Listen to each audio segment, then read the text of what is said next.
ഒരു പ്രോഗ്രാം നമ്മൾ എല്ലാവരും കണ്ടതാണ്. കഴിഞ്ഞ ദിവസമൊക്കെ നമ്മളത് വിശദീകരിച്ചതാണ്. അതിൽ കൃത്യമായിട്ടും പറഞ്ഞത് ഹിന്ദുത്വയ്ക്ക് മുകളിലൂടെ ബുൾഡോസർ കയറ്റി ഇറക്കണം, ഹിന്ദുത്വത്തെ അവസാനിപ്പിക്കണം, ഹിന്ദുക്കളെ കൊന്നൊടുക്കണം എന്ന് പറഞ്ഞത് ഈ ഹമാസ് പോരാളികൾ എന്ന് വിശേഷിപ്പിച്ച ആ കൂട്ടത്തിൽപ്പെട്ട ഒരു ഹമാസ് ഭീകരൻ തന്നെയാണ്. എന്നിട്ടോ അയാൾക്കെതിരെ ഒരു പേപ്പറിൽ പോലും ഒരു പരാതി എടുത്തോ? അതല്ലെങ്കിൽ ഇവിടെ ഒരുപാട് മുസ്ലിം സംഘടനകളുണ്ട്. ഇപ്പോൾ മുസ്ലിം ലീഗൊക്കെ മതേതരത്വം പറഞ്ഞുകൊണ്ട് ഇനി ലോക്സഭാ ഇലക്ഷൻ അങ്ങോട്ട് ഇറങ്ങിക്കഴിഞ്ഞാൽ ഇറങ്ങുകയാണ്. ഞങ്ങളാണ് ഇവിടത്തെ, പ്രത്യേകിച്ച് മലപ്പുറത്തിന്റെ പേരൊന്നും പറയാൻ പാടില്ല, കാരണം പേര് പറയാൻ പാടില്ലാത്ത ഒരേ ഒരു ജില്ല കേരളത്തിലുള്ളത് മലപ്പുറമാണ്.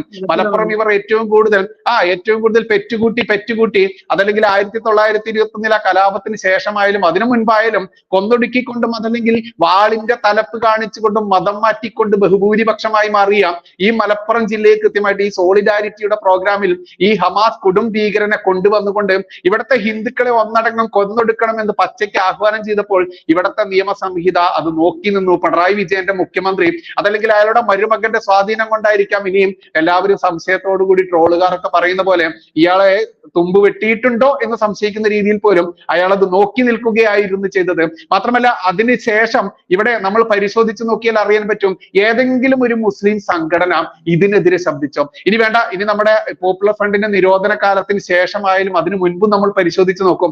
ഈ പോപ്പുലർ ഫ്രണ്ട് എന്ന് പറയുന്ന ഈ സംഘടനയ്ക്കെതിരെ ഇവിടുത്തെ മുസ്ലിം ഭീകരവാദികൾ എന്ന് അക്ഷരം തെറ്റാതെ ഇവിടുത്തെ എല്ലാ സംഘടനകളെയും ഒന്നടങ്കം മുസ്ലിങ്ങളെയും വിളിച്ചാൽ എങ്ങനെയാണ് കുറ്റപ്പെടുത്താനാവുക എന്നുള്ളൊരു കാര്യമുണ്ട്. ടീച്ചർക്ക് ഇനി എന്താണ് അതിൽ അഭിപ്രായം എന്ന് എനിക്കറിയില്ല. എന്തായാലും ഞാൻ ഇവിടെ കാണുന്നത് മുസ്ലിങ്ങൾ ഒന്നടങ്കം കൊടും ഭീകരന്മാർ തന്നെയാണ്.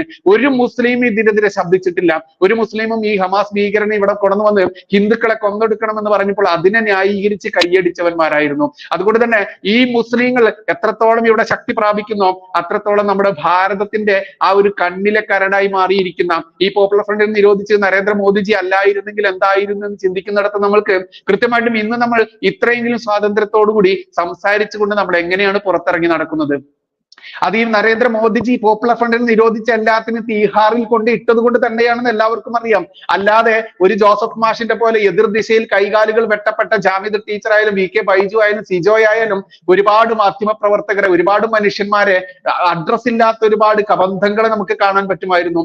ഇന്ന് നരേന്ദ്രമോദിജി സർക്കാർ കൃത്യമായിട്ടും ഈ ഈ മുസ്ലിം കൊടും ഭീകര വർഗത്തെ ഇത്രത്തെ പോപ്പുലർ ഫ്രണ്ട് ആയാലും മുസ്ലിം ലീഗ് ആയാലും ഞാൻ അവരെ ഒറ്റ ഭാഷയിലേ കാണുന്നുള്ളൂ. മദ്രസയിൽ പഠിച്ചിട്ടുള്ള എല്ലാ മുസ്ലിങ്ങളും അവരുടെ അവസരത്തിനൊത്തിൽ കൃത്യമായിട്ടും ഇതേ രീതിയിൽ തന്നെ പ്രതികരിക്കുകയുള്ളൂ എന്നതാണ് എന്റെ ഒരു കൺസെപ്റ്റ്. അതുകൊണ്ട് തന്നെ ഈ പറയുന്ന പിണറായി വിജയന്റെ മരുമകൻ ഈ മുസ്ലിം ആയതുകൊണ്ട് തന്നെ അയാൾക്ക് കൃത്യമായിട്ടും അറിയാം പിണറായി വിജയനെ ഏത് രീതിയിൽ തളയ്ക്കണം എന്നുള്ളത്. നമുക്കറിയാം TP നന്ദകുമാർ എന്ന് പറയുന്ന ക്രൈം നന്ദകുമാർ അദ്ദേഹം കൃത്യമായിട്ടും ഈ പിണറായി വിജയന്റെ ഒരുപാട് രഹസ്യങ്ങൾ കൈയടക്കി വെച്ച ഒരാൾ തന്നെയായിരുന്നു. അത് കൃത്യമായിട്ടും ഒരു കാലത്ത് ഈ മുഹമ്മദ് റിയാസ് എന്ന് പറയുന്ന പിണറായി വിജയന്റെ ഇന്നത്തെ മരുമകൻ അന്ന് 1ാം പ്രതിയായിക്കൊണ്ട് TP നന്ദകുമാർ സാറിന്റെ ക്രൈം ഓഫീസ് കത്തിക്കുകയും അത് ആക്രമിക്കുകയും അവിടെയുള്ള വിലപ്പെട്ട രേഖകളെല്ലാം കൈയടക്കിയെന്ന് നന്ദകുമാർ സാർ തന്നെ ഒരുപാട് സമയങ്ങളിൽ പറഞ്ഞിട്ടുണ്ട്.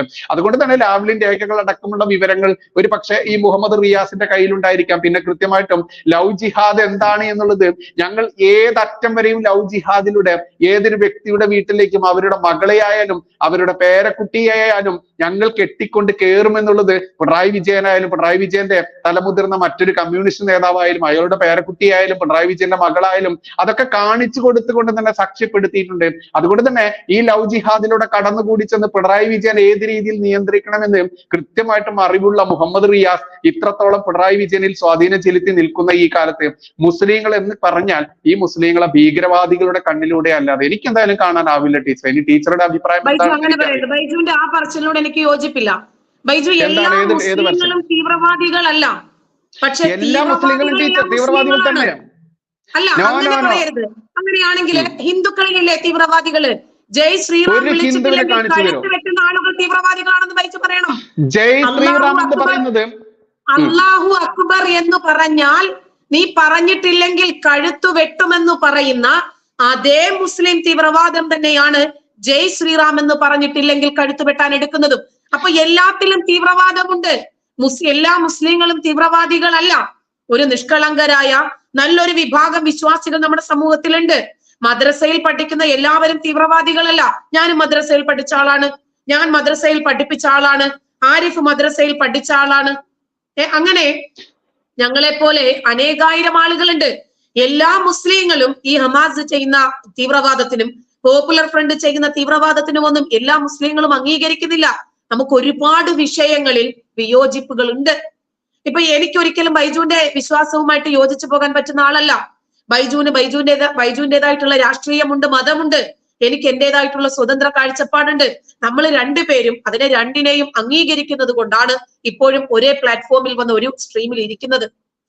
ഇത് സമ്മതിച്ചു തരാൻ പറ്റില്ല, ഇത് അംഗീകരിച്ചു തരാൻ പറ്റില്ല. ഞാൻ ചോദിക്കട്ടെ, എന്റെ ചോദ്യങ്ങൾക്ക് ഉത്തരം തന്നാൽ ഞാനത് സമ്മതിക്കാം. എല്ലാ മുസ്ലിങ്ങളും തീവ്രവാദികളല്ല എന്ന് ടീച്ചർ പറയുന്നുണ്ടെങ്കിൽ ഏതെങ്കിലും ഒരു മുസ്ലിം ഇവിടുത്തെ പോപ്പുലർ ഫ്രണ്ടിനെ അവർക്കെതിരെ ശബ്ദിച്ചുകൊണ്ടോ അതല്ലെങ്കിൽ അവർ ചെയ്യുന്നത് ഇവിടുത്തെ തീവ്രവാദം ഭാരതത്തിന്റെ ബഹുസ്വരതയെ അംഗീകരിക്കലല്ല, ഇവിടുത്തെ തീവ്രവാദത്തിനെ കോപ്പുകൂട്ടുന്ന ഇവരെ പ്രതിരോധിച്ചുകൊണ്ട് ഇവർക്കെതിരെ രംഗത്ത് വന്നിട്ടുണ്ടെങ്കിൽ കാണിച്ചു തരണം. മാത്രമല്ല ജയ് ശ്രീറാം എന്ന് വിളിച്ചുകൊണ്ട് നമുക്കൊരു ഉദാഹരണം തന്നെ എടുക്കാം. ഒരു എയർപോർട്ട് ആയിക്കോട്ടെ, ഒരു ഈ പറയുന്ന ട്രെയിൻ വന്ന് നിൽക്കും. നമുക്കറിയാം അത്തരത്തിൽ ഏതെങ്കിലും ഒരു പൊതുസമൂഹം ഒത്തുകൂടുന്ന സ്ഥലത്ത് ജയ് ശ്രീറാം വിളിക്കാം, നമ്മൾക്ക് അള്ളാഹു അക്ബർ വിളിക്കാം, നമുക്ക് ഈശോ മിശിഹായ്ക്ക് സ്തുതിയായിരിക്കട്ടെ എന്ന് വിളിക്കാം. ഈ അള്ളാഹു അക്ബർ എന്ന വിളി കേട്ട് കഴിഞ്ഞാൽ അവിടെ ഏതെങ്കിലും പൊടി ഉണ്ടാവുമോ ടീച്ചറെ? അത് എന്തുകൊണ്ടാണ്? ഇവിടെ ജയ് ശ്രീറാം വിളിച്ചുകൊണ്ട് ഏതെങ്കിലും ഒരാൾ എവിടെയെങ്കിലും കൊന്നു എന്നുള്ളതിനുള്ള കൃത്യമായിട്ട് തെളിവ് സഹിതം പറഞ്ഞാൽ ഞാനത് സമ്മതിക്കാം. അതല്ലാതെ, കാരണം ഇവിടെ സംഘികൾ എന്ന് പറയുന്ന ലേബൽ കുത്തപ്പെട്ട, BJP-ക്കാർ എന്ന് പറയുന്ന ലേബൽ കുത്തപ്പെട്ട, ഹിന്ദുക്കൾ എന്ന ഹിന്ദുസ്ഥാനികളെ ലേബൽ കുത്തപ്പെട്ട, ഹിന്ദുസ്ഥാനികൾ എന്ന് പറഞ്ഞാൽ ടീച്ചർ അടക്കമുള്ള മുസ്ലിങ്ങളും ക്രൈസ്തവനും, ടീച്ചർ മതം വിട്ടതാണെങ്കിൽ പോലും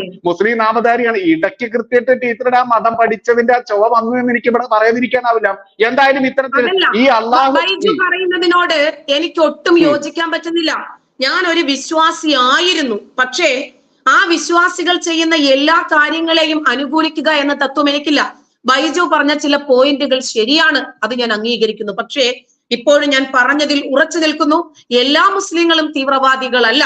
പിന്നെ പോപ്പുലർ ഫ്രണ്ട് പോലെയുള്ള തീവ്രവാദ സംഘടനകൾ കാണിക്കുന്ന ഇത്തരം കൃത്യങ്ങൾ, കൊള്ളകൾ, കൊലകൾ, ഇങ്ങനെ കൈവെട്ട്, കാലുവെട്ട്, മതപരിവർത്തനം, ലവ് ജിഹാദ്, ഇതൊക്കെ ഉണ്ട്.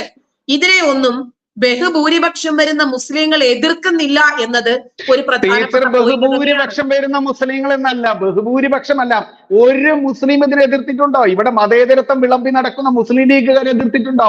ഇവിടെ ജോസഫ് മാഷിന്റെ കൈവെട്ടിയ കേസിലെ പ്രതികൾ ഇവിടേക്ക് ശിക്ഷ വിധിച്ചതിന് ശേഷം കോടതിയിൽ നിന്ന് ഇറങ്ങി വരുന്ന ചിത്രം ഇന്നും നമ്മുടെ മനസ്സിലുണ്ട്. വേണ്ട, നമുക്ക് ഇപ്പൊ ഏറ്റവും അവസാനം നമ്മൾ കണ്ടില്ലേ, ആലപ്പുഴയിലെ രഞ്ജി ശ്രീനിവാസൻജിയുടെ മുഖം അടിച്ച് പരത്തി കൊടും ക്രൂരത ചെയ്ത ആ കൊലയാളികൾക്ക് തൂക്കുകയർ വിധിച്ച സമയത്ത് എന്താണ് അവരുടെ ആ ചിത്രങ്ങൾ എന്തായിരുന്നു?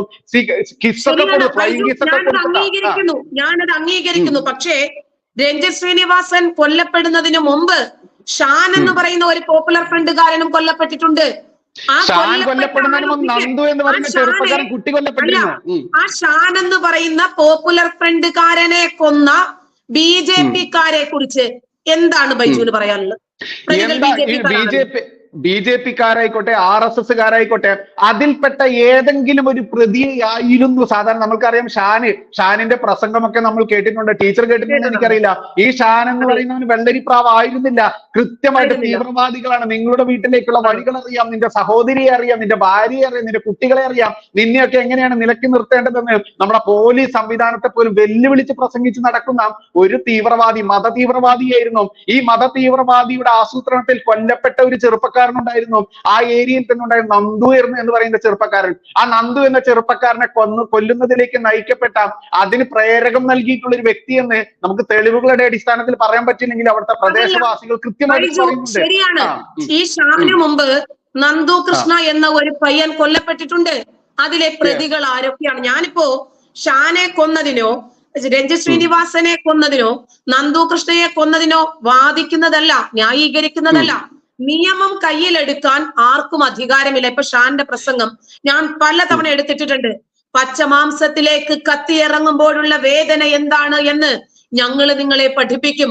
കാക്കിയിട്ടവൻ കാക്കി ഊരുന്ന ഒരു ദിവസം വരും, അതിനായി ഞങ്ങൾ കാത്തിരിക്കുകയാണ് എന്നൊക്കെ പറഞ്ഞ് ഷാൻ പ്രസംഗിച്ചിട്ടുണ്ട്. ശരിയാണ്, ഷാൻ ഒരു തീവ്രവാദിയാണ്. ആ തീവ്രവാദികളെ ഒക്കെ ഇല്ലാതാക്കാൻ BJP-ക്കാർക്കാരാണ് അധികാരം കൊടുത്ത് കത്തി മൂർച്ചയാക്കി കൈ കൊടുത്തത്? ഇവിടെ BJP-ക്കാർക്കായാലും ഇവിടെ RSS-കാർക്കായാലും മറ്റ് ഹിന്ദുത്വ സംഘടനകൾക്കായാലും ഇവർക്കാർക്കും കൃത്യമായിട്ട് ആരും നിയമത്തിന്റെ അത് എടുത്തുകൊണ്ട് അവരുടെ അധികാരം എടുത്തുകൊണ്ട് പെരുമാറാൻ അവസരം കൊടുത്തിട്ടില്ല. പക്ഷെ ഇവിടെ ആരാണ് ആദ്യം വിതച്ചത്, ആരാണ് അവസാനം കൊയ്തത്, ഇത് നമ്മൾ ചിന്തിക്കേണ്ടതുണ്ട്. ഇവിടെ വിതച്ചത് എല്ലാ സമയത്തും ഈ മുസ്ലിങ്ങൾ തന്നെയാണ്. ടീച്ചർക്ക് ഈ മുസ്ലിങ്ങൾ എന്ന് പറയുമ്പോൾ വിഷമം വരുന്നത് എനിക്ക് പച്ചയ്ക്ക് പറയാതിരിക്കാനാവില്ല. ടീച്ചറുടെ ഇടയിൽ എവിടെയോ ഒളിഞ്ഞിരിക്കുന്ന ആ മുസ്ലിം മതം എടുത്ത് തേട്ടി വരികയാണ്. പച്ചയ്ക്ക് പറയണം എന്നാൽ മാത്രമേ പച്ചയ്ക്ക് എനിക്കും തിരിച്ചു മറുപടി പറയാൻ പറ്റൂ. എനിക്ക്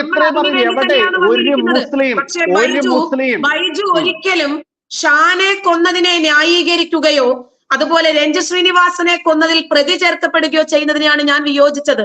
ഇവിടെ ഒരുപാട് തീവ്രവാദ പ്രവർത്തനങ്ങൾ നടക്കുന്നുണ്ട് നമ്മുടെ നാട്ടിൽ. പിന്നെ എന്തിനാണ് ഒരു നിയമം